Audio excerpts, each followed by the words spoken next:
بسم الله الرحمن الرحيم.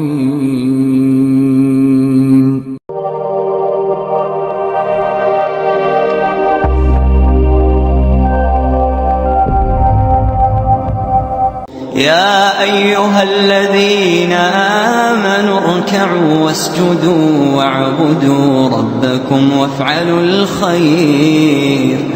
وافعلوا الخير لعلكم تفلحون.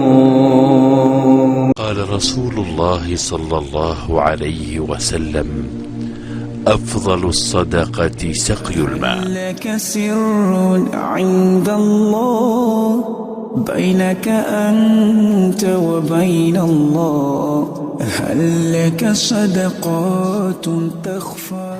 بسم الله الرحمن الرحيم. الحمد لله والصلاة والسلام على رسول الله.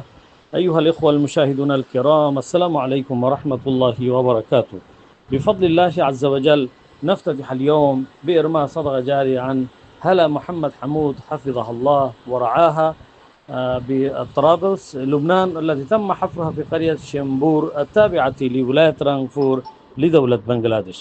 هذه المنطقة إخوتي الكرام منطقة فقيرة تقع أكثر من على بعد 400 كيلومتر من العاصمة، والأهالي كانوا في أمس الحاجة للبير.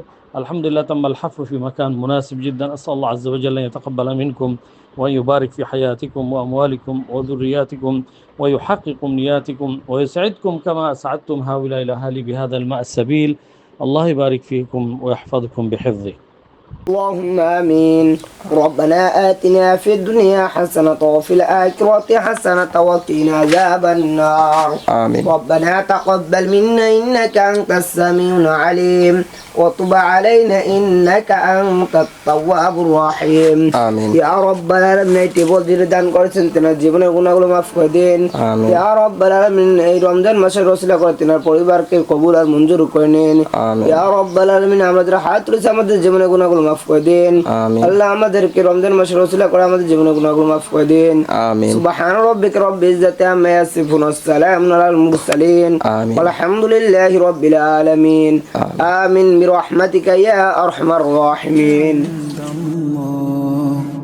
هل لك سر عند الله بينك أنت وبين الله، هل لك صدقات تخفى لا يعلمها إلا الله، قصص لا تكشف إلا بكتابك حين ترى الله، ما حراك بهذا أن يكبر قدرك